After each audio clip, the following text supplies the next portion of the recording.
Tomorrow, the City Council will discuss Chicago's status as a sanctuary city going to the voters. Today was a busy one at City Hall. The mayor was questioned by our Sabrina Franza about the ongoing migrant crisis, and Sabrina is live now at City Hall for us tonight. Sabrina?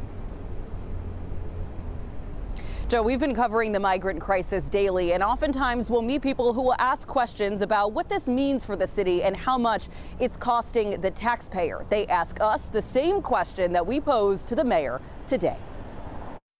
Was the tent base camp plan a mistake?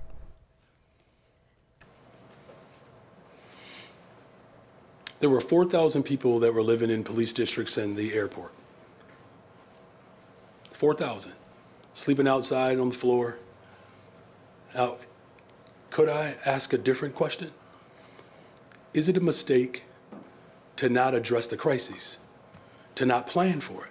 In a press briefing that followed City Council today, Mayor Brendan Johnson fronted questions about the migrant crisis. When asked about almost $1 million the city spent on a tossed Brighton Park migrant tent plan, a plan that was sacked by the state because of environmental concerns, he explained what those funds were used for. The remediation that was needed, obviously the workforce, all of that.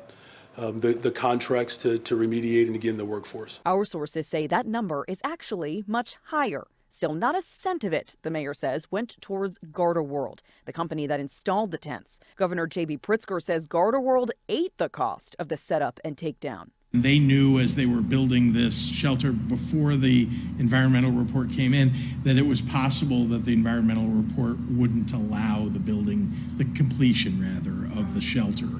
And so they understood that and they were willing to take that liability. That money doesn't include the lease the city is still paying for at 38th in California, $91,400 a month.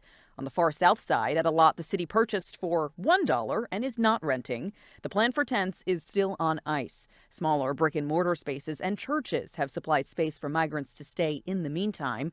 Only the 12th District Police Station still has migrants staying there. As I continue to do, we have stood up shelters. I think we're up to 26, almost 30 shelters.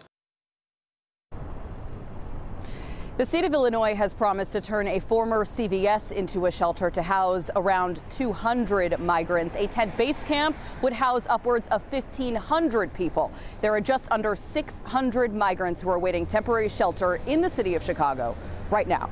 We're live outside City Hall. Sabrina Franza, CBS 2 News.